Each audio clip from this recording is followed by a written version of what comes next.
А някои бяха ниски. Някои имаха страхотни бели ризи. Някои бяха много силни.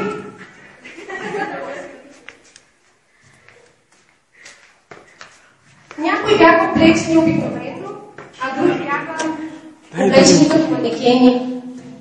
Но всички те бяха издялани. Но всички те бяха издялани от един и същи дърводелец и всички живееха в едно и също градче. Всеки ден униксите имаха едно и също занимание. Те си подаряваха един на друг лепенки. Имаше два вида лепенки. Едните бяха красиви, лъскави, златни и сребърни. А другите бяха тъмни и мрачни.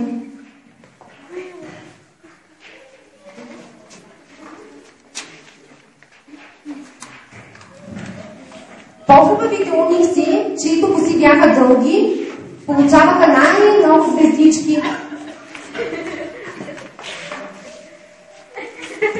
А тези, чието дърво беше крапаво и улющено, получаваха червени точки.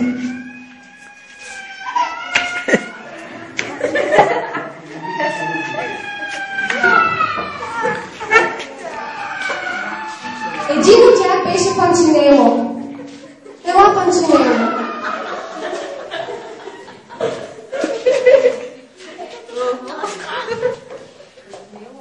Панчинело получаваше най-много тъмни точки. Каквото и да направеше, той получаваше най-много тъмни точки. Един от униксите можеше да жонглира.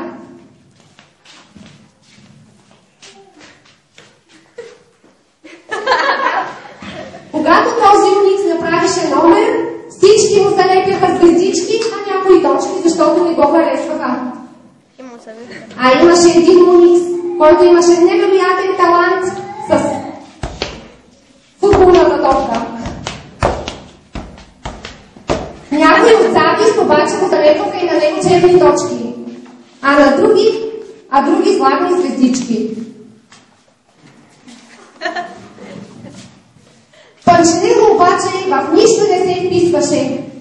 Когато се опиташе да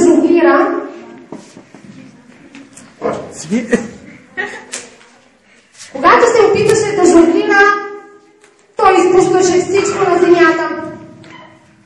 Пак черна точка. Когато отидеше и вземеше топката и когато се опитваше да рита топката, най-много да щупи някой стъкло и отново получаваше черна точка. Понякога дори, само за това, че имаше много черни точки, всички му лепяха черни точки. Понякога се опитваше да скача високо, дано някой да го хареса. Обаче веднага падаше на земята.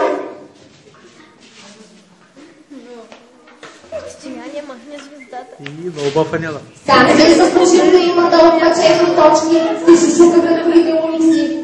Той е лош уникс, той не е добър уникс. И така Панчинело започна да вярва в това. Той вярваше, че е лош уникс. Дори един път се скри под масата и не излезе оттам толкова дълго време. Толкова дълго време, че на останалите уникси им стана скучно.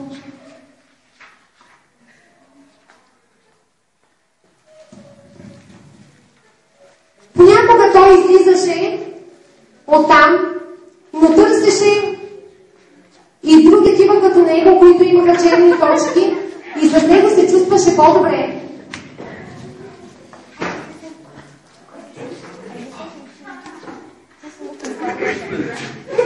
В града обаче имаше едно момиче на име Люси. Айде, Люси. Смело. Тя нямаше по нея никакви черни точки и никакви звездички. Веднъж Панчинело я срещна. Тук, Ванко, ела. Веднъж Панчинело я срещна. Защо нямаш точки? Сутрин ходя при Ели и се говоря с него. Кой е този Ели? Майсторът на уникси. Той живее там, неговата работиница. Той май иска да ти види. Ела ще те...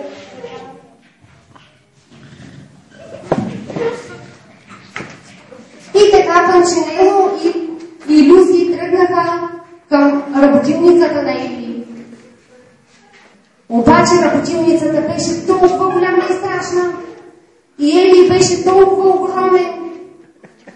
Панчинело се смучи и се обърна се и тръгна да си ходи. Панчинело, ела. Върни се. Дойдеш. Май много слаба оценка се натрупал. Много се стара. Май не се е получил. Нищо, мен това не ме интересува. Не се оправдава. Значение. Аз съм те създал и ти за мен си безценен.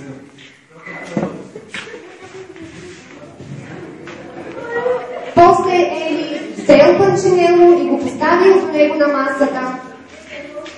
Панчинело никога до тогава не се чувствал толкова сигурен. Никога не беше чувал толкова дълбок глас. За друг път той разбираше, че въпреки неговите недостатъци, въпреки умишлената му боя, имаше някой, който да го обича. А дали Ели щеше да махне лепенките му, тогава Панчинело реши да го попита. Ти можеш да махнеш черните точки? Ами, аз не, но моят син може да го направи. Искаш ли да ти запозная с него? Да.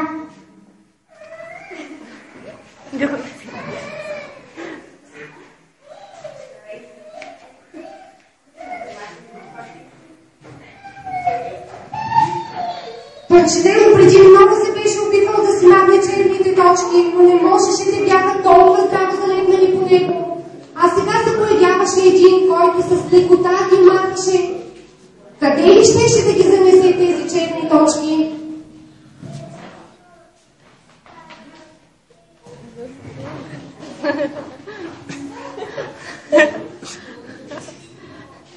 Тогава Панчинело попита сина на Ели къде смята да носи черните точки. Къде ще носи тези черни точки?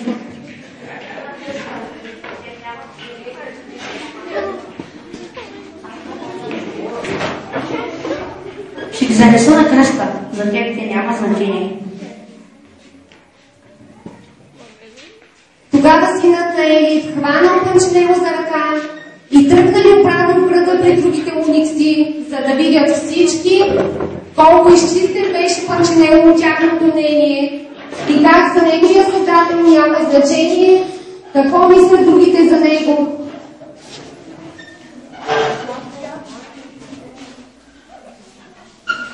Свърши?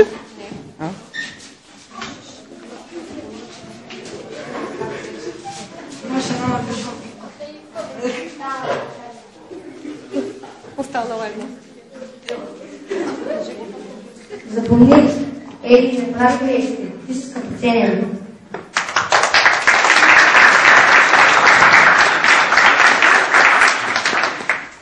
Свърши?